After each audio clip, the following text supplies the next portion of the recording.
Well guys, crossbow season started today. This is the 7th of November, and I sat out the morning. I saw one buck. For those of you who know, a b-ball. It was actually b-ball. It was really funny that I'd see him. I find it very interesting. But anyway, back to what I was doing this video for. So, I find scrapes and rubs very interesting, but I have found that many times people confuse scrapes and rubs, specifically people who aren't familiar with hunting, and sometimes people that are familiar with hunting, they'll call like a scrape a rub. Now, scrapes and rubs are ways that deer communicate. They really are just ways that deer communicate. So I'm just going to show you the difference between a rub and a scrape, and I found some really good examples. I'm going into one of the fields that are here on this property, and anywhere there are whitetails, you're gonna find scrapes and rubs, especially during the rut. Frequently you'll find that a scrape will be done in kind of the same places every year, so you can even see scrapes and rubs at other points of the year, but they'd not be used during other parts of the year. They're only used during the rut, and deer use them to communicate. So I'm gonna come down over here. I found a really very, very cool rub that it's pretty interesting. I'll explain what a rub is so you can understand why this is a particularly interesting rub. So rubs are when deer use their antlers and they scratch against a tree. Now usually they're going to scratch against small trees, young trees, not like super small, not super thin, but say maybe young trees that are the width of, they're not going to be like, they're going to be thicker than a softball, but they're not going to be as big as like a soccer ball. So I'm trying to think of like what the in-between there would be, but that's really besides the point. There's a certain type of like young tree that the bucks like to scrape on, because it kind of, they're small trees, they're tender, so they break easily, and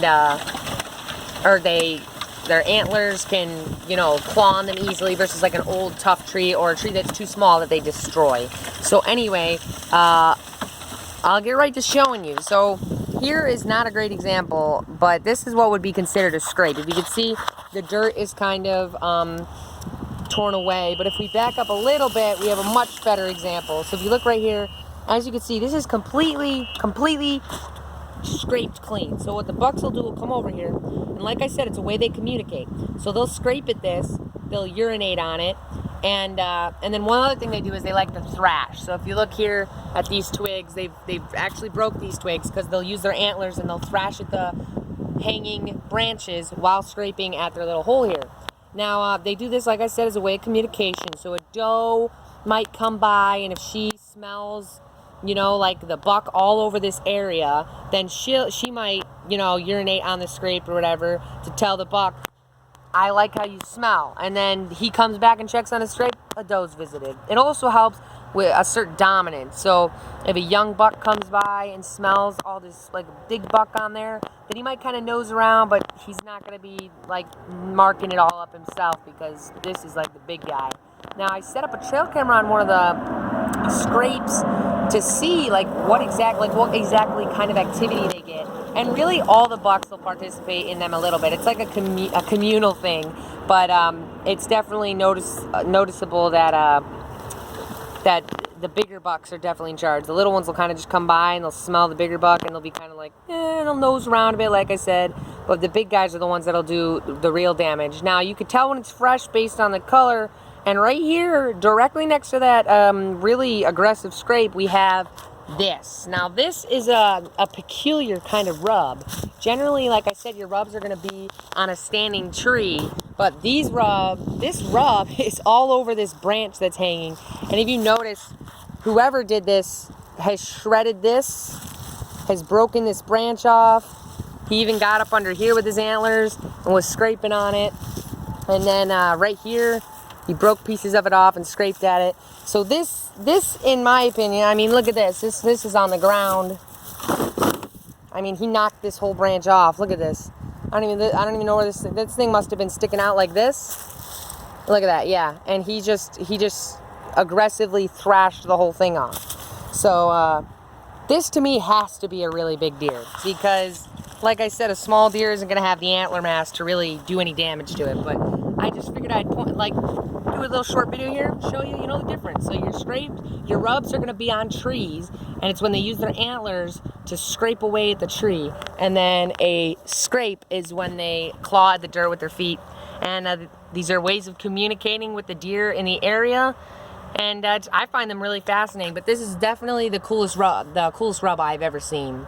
That is pretty darn cool. And I might just throw a trail camera up to see what the activity on this is. But I've also noticed that scrape and rub activity, or rub and scrape activity, it's kind of a pre-rut thing, that they'll do to really start, getting into the rut. And the rut is the breeding season of white-tailed deer. So I don't know if they're not overly active on them right now. I don't think. I'd have to do a little bit of research. Don't take my word for it. But from the trail camera footage I've been getting, they don't really use them too heavily during the rut because they're too busy chasing does. It's more of, they'll check up on them and stuff, but they're not gonna. This is all pre-rut stuff if I remember correctly. I could be incorrect. But anyway, that'll do it for today's video. Thank you guys so much for watching. We'll see you next time. Peace.